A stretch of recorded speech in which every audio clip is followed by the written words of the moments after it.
حبايبي ازيكم عاملين ايه؟ يا رب تكونوا بخير في احسن حال يا رب. النهارده هنعمل مع بعض صوابع زينب. عاوزه اقولك ان دي احلى صوابع زينب هتجربيها.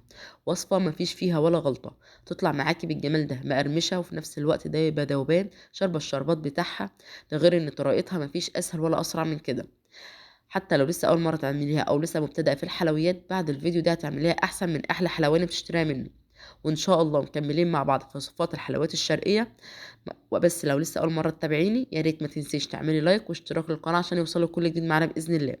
ولو بتتابعيني على الفيسبوك، يا ريت ما تنسيش تعملوا متابعه وشير كتير للفيديو عشان يوصلك كل جديد معانا ان شاء الله. ويلا بينا نسمي الله ونصلي على الرسول ونبدا وصفتنا نشوف هنعمل ايه النهارده.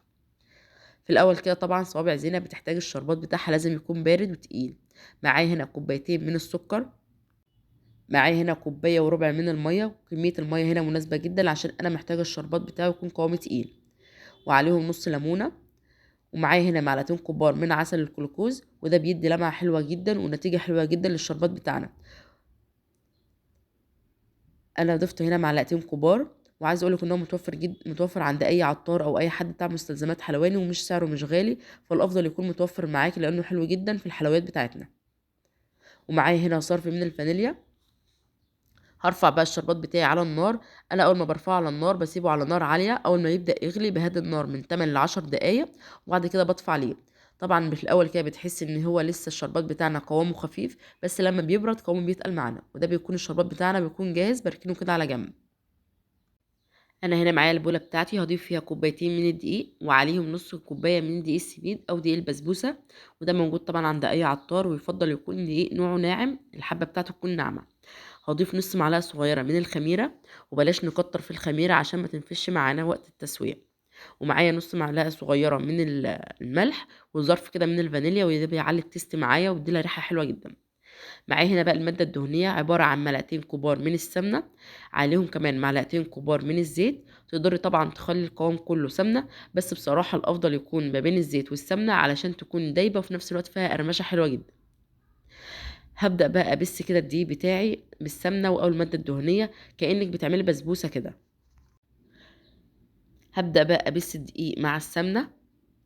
محتاجة أغلف كده الدقيق كله بالمادة الدهنية اللي معايا.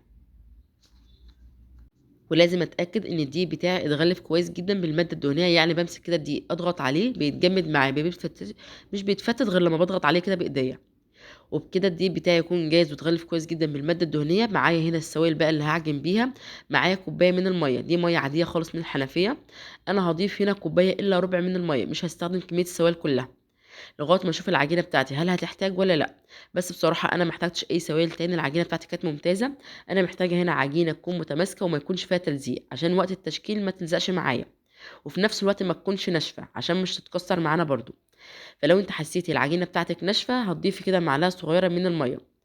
لو حسيتي ان العجينه سايله شويه او طريه زياده عن اللزوم بتلزق، يبقى تضيفي معلقه من الدقيق حسب نوعيه الدقيق اللي معاكي.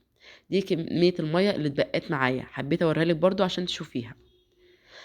انا ما بسيبش العجينه بتاعتي تختمر خالص، انا يا دوبك بغلفها كده واسيبها على الاقل 5 دقايق، دقيقتين 3، لان انا مش عايزه صوابع زينب تختمر نهائي. يا دوبك بس بريحها كده من دقيقتين ل5 دقايق بس مش اكتر. انا بمسك العجينه بتاعتي كده واقسمها على 3.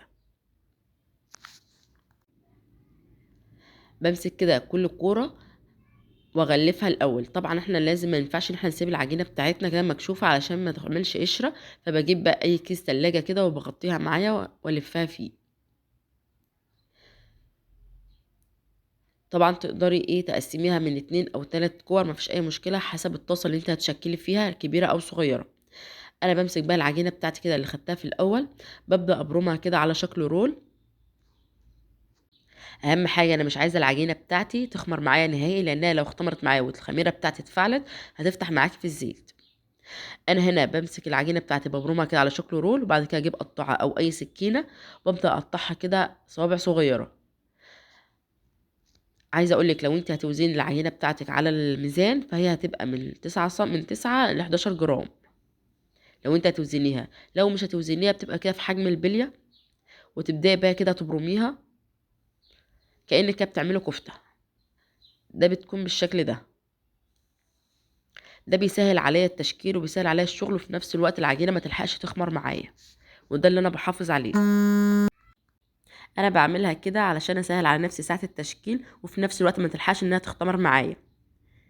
في الوقت ده انا بقى هبدأ اشكلها. تشكليها بقى على مصفى، على اي حاجة يعني متوفرة بالنسبة لك. لو في عندك اللي هي بصمة الكحك، اي حاجة عندك تديكي الشكل كده تبصمي عليها وتشتغلي عليها.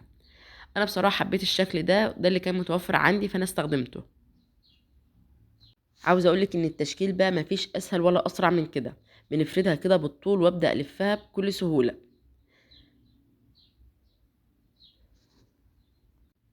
بنضغط عليها كده وبنبدأ نبربها كده، ونقفل كده ايه الحروف بتاعتها، بحيث ان برضو ان هي كده كده هتفتح معانا في الزيت، بس عشان ما تفتحش معانا زيادة عن اللزوم. فانا بقفل كده، وبحاول ان انا اقفلها كده من الظهر عشان لما تفتح معانا ما تفتحش زيادة. وده بيكون شكلها. انا حبيت بس اعمل معاكم كذا واحدة عشان تشوفوا قد ايه هي سهلة وسريعة. واهم حاجة نخلي ايدينا بس تكون سريعة علشان العجينة ما تلحقش تخمر معانا. يعني ايه ما تاخديش وقت وانت بتشكلي. عايزه اقول لك شكلها حلو جدا، وطريقه التشكيل بتاعتها سهله وبسيطه، مش هتاخد معاك وقت باذن الله. انا هخلص كل الكميه دي، وفي نفس الوقت انا برضو كنت حاطه الزيت بتاعي على النار. انا عايزه درجه الحراره بتاعه الزيت تكون متوسطه، فانا بحط كده قطعه من العجين. اول ما تبدا بقى تطفو كده على الزيت، ببدا بقى احط صوابع زينب. انا بحط العجينه الصغيره دي كاختبار كده للزيت بتاعي، لان انا مش عايزه زيت سخن قوي ولا في نفس الوقت يكون بارد. اول ما بتنزليها بتحسي ان هي بتنفش معاكي كده شويه، والظهر بتاعها بيتفتح، وده شكل، وده يعني ده شيء طبيعي. هي ده بيكون شكلها. بس هي بترجع للونها اول ما بتبدا بقى تدخل في التسويه، بترجع كده لحجمها، وبتاخد لون حلو جدا معانا. عايزه اقولك ان اللون بتاعها بيكون غامق شويه. عايزه اقولك الرسمه ثابته، واللون بتاعها ما شاء الله في منتهى الجمال بصراحه. اهم حاجه تسويها كويس جدا عشان تشرب معاك الشربات. يعني درجه الحراره ما تكونش عاليه، عشان بس كده ما تاخدش كده لون وما تكونش لسه استوت من جوه. هتاخد اللون الحلو ده. اول ما اطلعها من الزيت بنزلها بقى في الشربات. قوام الشربات بتاعنا تقيل وحلو جدا. هنخلص بقى كل الكميه بالشكل ده، وهتطلع معانا بالجمال ده. ده غير ان هي بقى مقرمشه، وفي نفس الوقت كده دايبه، الرسمه بتاعتها ثابته، لونها تحفه. عايزه اقول لك ان طريقتها مفيش اسهل من كده. ده غير ان طعمها احلى من احلى حلواني. بجد طعمها تحفه جدا، دايبه كده ومقرمشه في نفس الوقت. عيبها الوحيد ان انت مش هتاكلي واحده ولا اتنين، لان هي بجد هتخلصي اللي قدامك. مغريه جدا في الاكل، لان طعمها في منتهى الجمال. اتمنى النهارده وصفه النهارده تعجبكم، واشوفكم على خير في فيديوهات تانية جايه جديده.